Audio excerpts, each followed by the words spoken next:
Assalamu alaikum wa rahmatullahi wa barakatuh. Que la paz, la misericordia y las bendiciones de Allah estén con todos vosotros allá donde quiera que estéis.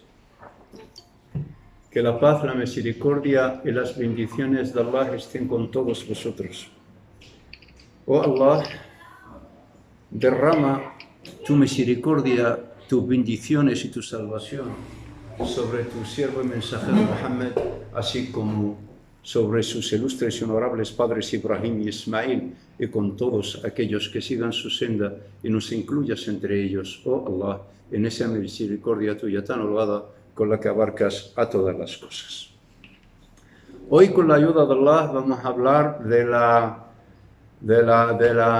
la biografía de Muhammad sallallahu alayhi wa sallam. Muhammad, mensajero y siervo de Allah, o siervo y mensajero de Allah, mejor dicho.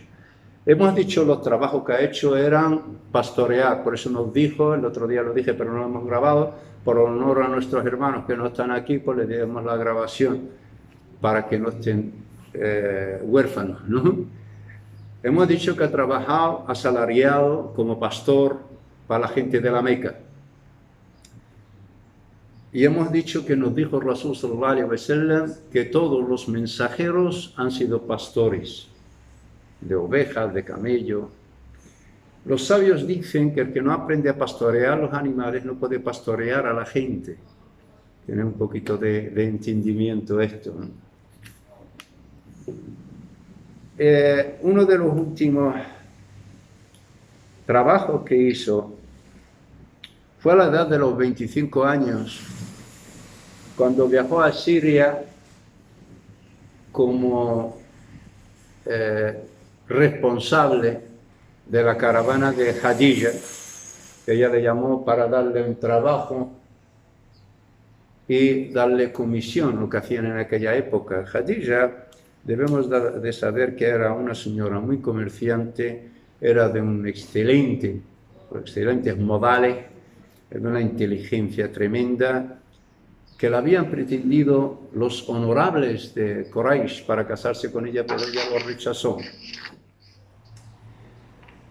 Y cuando fue a Siria, lo mandó, le llamó, le dijo, por favor, puedes ir a llevarme esta mercancía, vamos a hacer el comercio por mí, que es lo que hacía ella con los demás. Y el beneficio tienes una comisión, como hacemos ahora, ¿no? Y mandó con él a su sirviente Maisara. Aceptó y fue el sirviente, aceptó ir a Rasul sallallahu alaihi wasallam y fue el sirviente con él, acompañándole. Cuando volvió el sirviente, le contó maravillas de Rasul sallallahu alaihi wasallam, de lo confiable, de lo honorable, de lo sincero, de lo bondadoso, de lo claro, de un excelente diálogo para hablar con la gente, con un cariño tremendo y una sonrisa sin parangón, de pocas palabras, pero de mucha reflexión y profundidad cuando habla. Y esta le dijo a su amiga Khadija, me gustaría casarme con Muhammad. Y la amiga fue y se lo dijo a Muhammad. ¿Por qué le gustó? Podemos preguntarlo. ¿Por qué Khadija rechazó a los honorables y se casó con este hombre que no tenía nada? Que era 15 años menor que ella, ¿no? Y ella, al ver en él lo que le contó el sirviente, Maisara, más lo que se fijó, porque la gente se fija y estudia antes de hablar contigo y conocerte, ¿no? Parece que no te ve nadie, pero sí, sí. Y sobre todo Dios te está viendo, ¿no? Entonces, la exquisitez de su forma de ser, esta amiga de ella se llamaba Nafisa.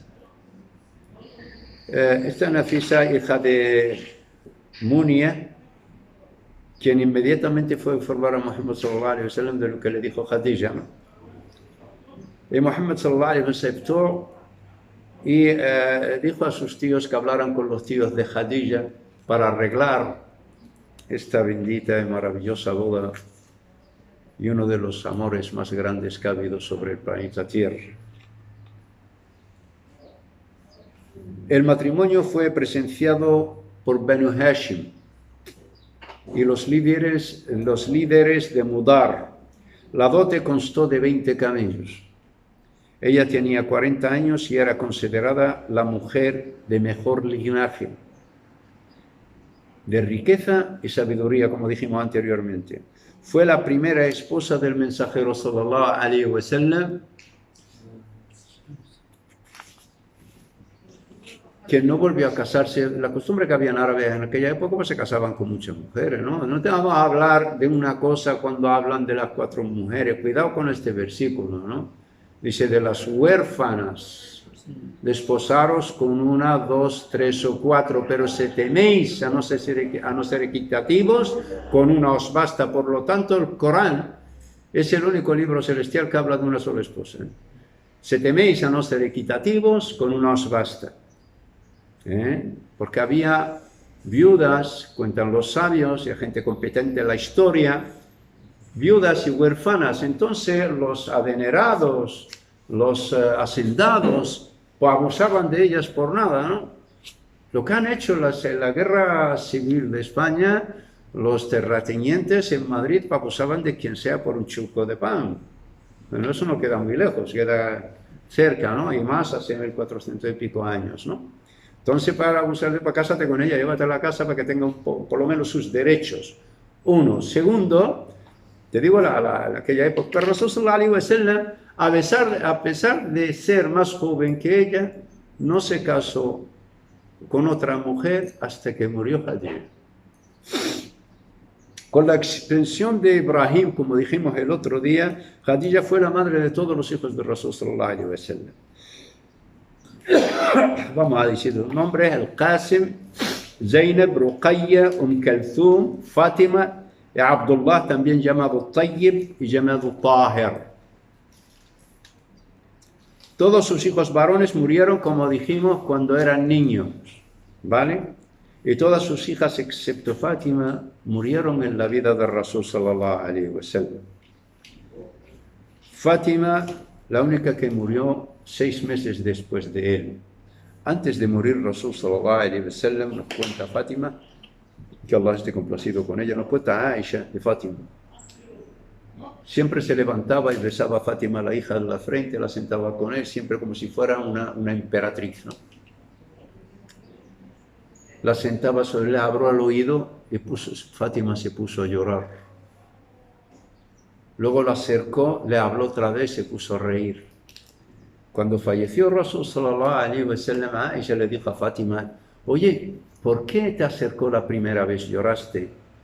Te acercó la segunda vez, reíste. Y se me dijo: tu padre después de ahora no lo vas a ver más, que tiene el encuentro con el Altísimo. Y la segunda me dijo: tú no vas a tardar mucho en seguirme. Pero la cuestión es, cuando vemos esto, mi forma de pensar o mi opinión, ¿qué hombre puede tener tanta fuerza? ¿O qué fuerza le educó, le instruyó para pasar toda su niñez de huérfano y después quedarse sin hijos en vida? En vida. Ya tendréis hijos, sabéis lo que es, ¿no? Morirte un hijo te arrancan la mitad del corazón, o más. ¿Qué fuerza divina le ha educado y le ha dado paciencia y le ha dado firmeza para seguir aguantando? Yo quiero que os fijáis, porque cuando leemos algo, lo pasamos por alto, no nos fijamos, oye, ¿qué clase de vida tenía este hombre? Qué fuerza, qué humano puede aguantar eso, qué preparación le ha dado Allah subhanahu wa ta'ala. Este casamiento, dije que Rasul sallallahu alaihi wasallam al casarse le gustaba la retirada espiritual, ¿se acuerdan ustedes? En esta retirada espiritual iba a una cueva llamada Hira, le hemos dicho también, ¿verdad?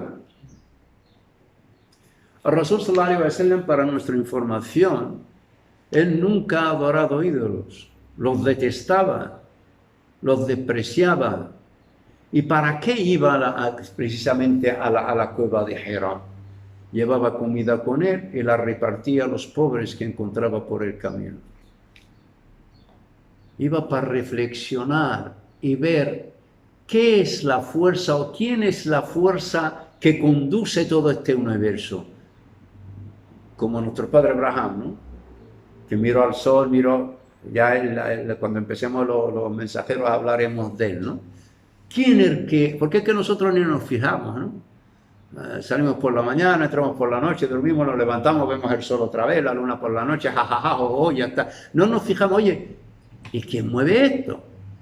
En nuestro día, por ejemplo, ¿quién controla la rotación de la Tierra, que no ha cambiado en millones y millones y millones de años? Esto fue, no tenían esta ciencia, pero esta reflexionaba Rasul sallallahu alaihi wasallam. Esto no puede ser ídolos. Buscaba a Dios, le decimos hoy día, ¿no? Y en la cueva de Hira se tiró mucho tiempo. Hay gente que dice 3 años, que no fue un día o 2. Fijémonos en la paciencia, solo, no que está acompañado con gente o alguien que le hable, no, solo en concentración y en reflexión buscando a Dios. Desde joven, Muhammad sallallahu alaihi wasallam tenía los mejores atributos. Vamos a ver cómo lo ha elegido Allah. Nunca ha mentido, lo saben, ¿verdad? Nunca. Por eso los quraishitas le llamaban el confiable. Eran sus enemigos en batalla después de eso, lo querían expulsar, lo despreciaban, pero cuando querían guardar su riqueza, se la dejaban a Muhammad sallallahu alaihi wasallam. Que en su éxodo dejó a Ali durmiendo en su cama, dice, ¿por qué lo dejó? No para que duerma en su cama, lo dejó, dice, mira, esto de fulano, esto de fulano, esto de fulano, esto de fulano, devuélveles todas sus cosas. ¿Qué clase de hombre es este? Este hombre que ha sufrido tanto para que nos llegue este noble mensaje, ¿no? Esto, en la cueva de Hira, como dijimos, sabemos que Muhammad sallallahu alaihi wasallam, su vida se dividió en dos etapas, ¿no? La de la Meca y la de Medina. La de Meca fue 13 años en la profecía, quiero decir, en Medina 10, ¿vale? Aproximadamente. Porque alguien habla de años lunares, otro de solares, gregoriano, es diferente, ¿no? Cada periodo tiene una característica propia que expondremos en una breve momento para no cansarles. La etapa correspondiente a la invitación del mensaje, Da'wa. Da'wa significa invitación, ¿vale? El periodo de la Meca fueron, como dijimos, 13 años y el de Medina 10. Cuando el profeta sallallahu alaihi wasallam tenía 40 años, después de haber pasado los años esto, aproximadamente, pasaba largas horas, largas noches en la cueva de Hira, meditando sobre los aspectos del universo que le rodeaban. Se fijaban, ¿de dónde viene todo esto? No puede venir por casualidad. Uno, viene por causalidad. Y no puede ser de la noche a la mañana, ni ninguna criatura se puede crear a sí misma. Por lo tanto, tiene que haber alguien. Vamos a hablar, ¿no? Esta actitud de meditación contribuyó a diferenciarlo del resto del pueblo de la Meca. Era diferente. Solía abastecer zawiq es la avena, creo que se dice así en árabe, y agua, para luego dirigirse a las colinas y barrancos de las vecindades de la Meca. Su favorita su favorito sitio para frecuentar fue la que llamada la cueva de Hira, o donde se llama, esto se encuentra ubicado en Jebel Nur, la montaña de la luz, que queda a 2 millas más o menos de la Meca, ¿no?, de distancia, siendo una cueva pequeña de 4 brazos de longitud por 2 de ancho.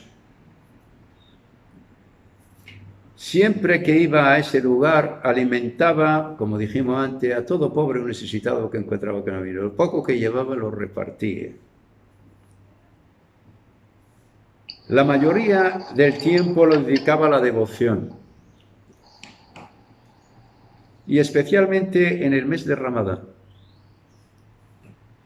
La dedicaba a la adoración y a la meditación en la sabiduría que regía al universo. ¿Qué clase de sabiduría regía a lo existente?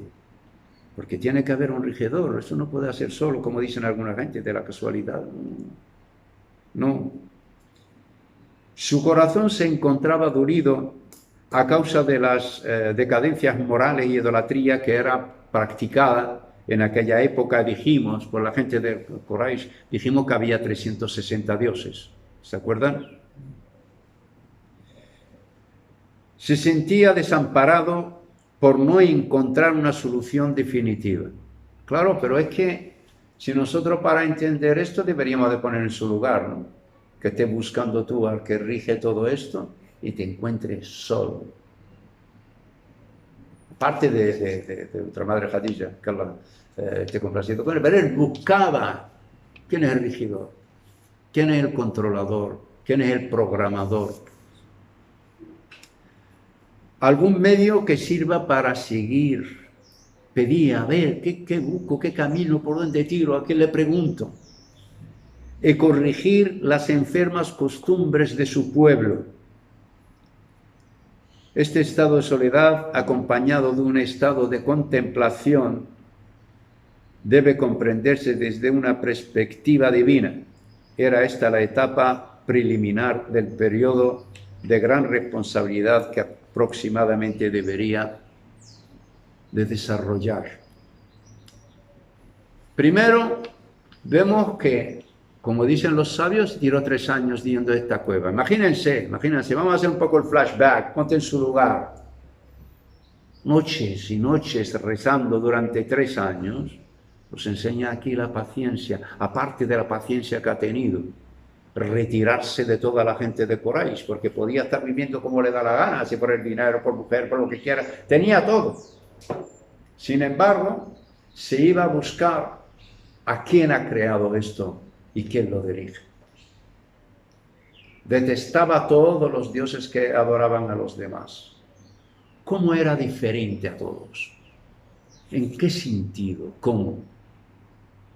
¿Cómo es esta educación divina?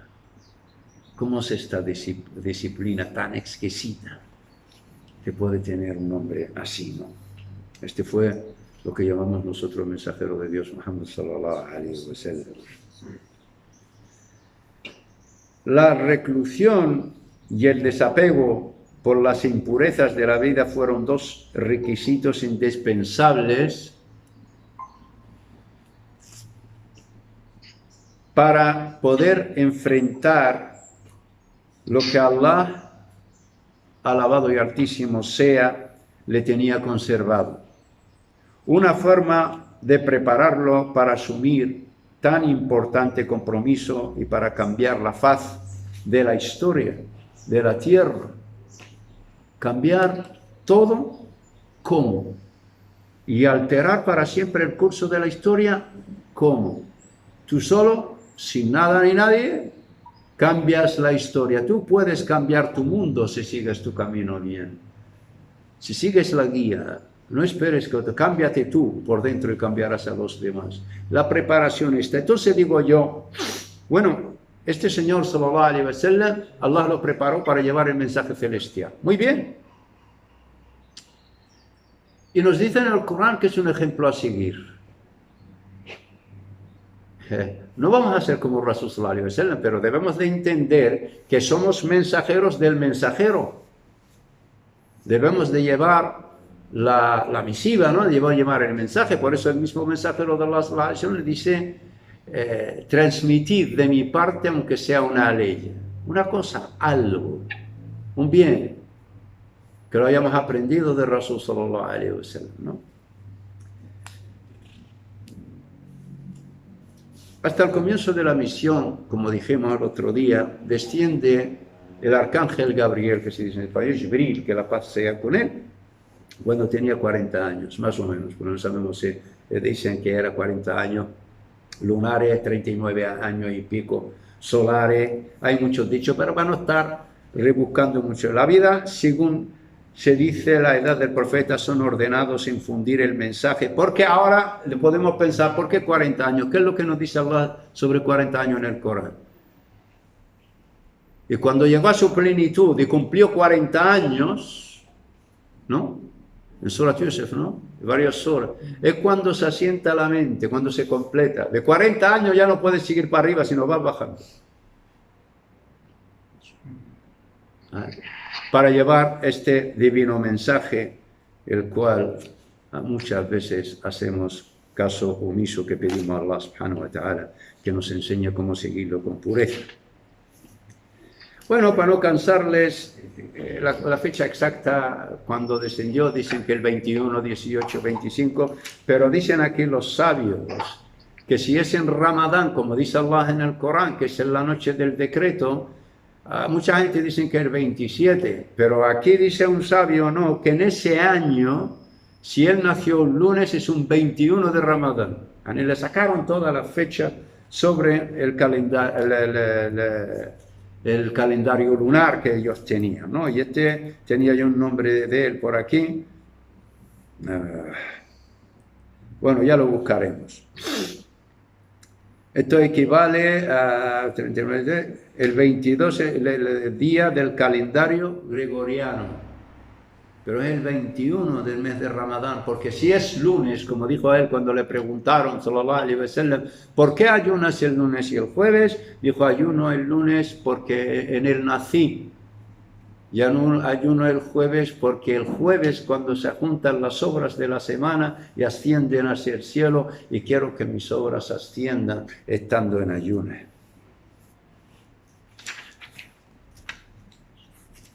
Descendió Jibril y le dijo, lee. Pero vamos a ver.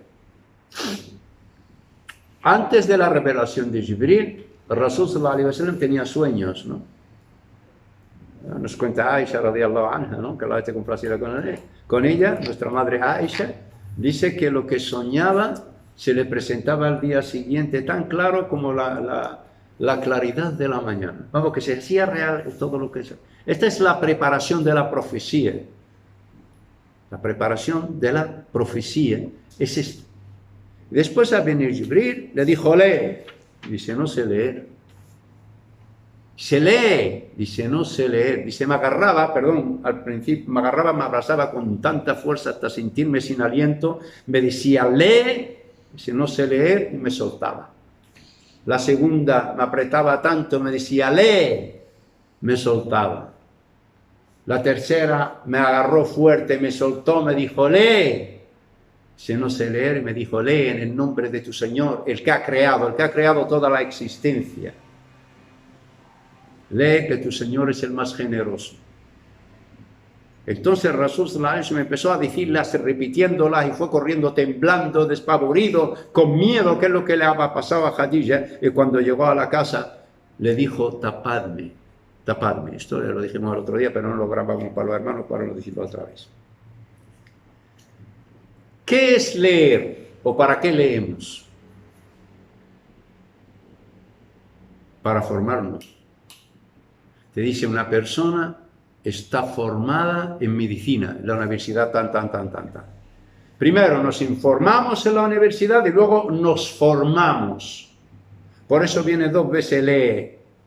Lee en el nombre de tu Señor que ha creado. Lee el que ha creado al hombre, el que ha creado al hombre de un coágulo de sangre pegado a la pared del útero. Esa otra señal que sabemos que es un profeta de Dios porque nadie sabía cómo el feto, cómo se convertía en el vientre de la madre, ¿no? Sobre todo en aquella época. Lee que tu Señor es el más generoso, de altísima generosidad. ¿Por qué tenemos dos lee? Dicen los sabios.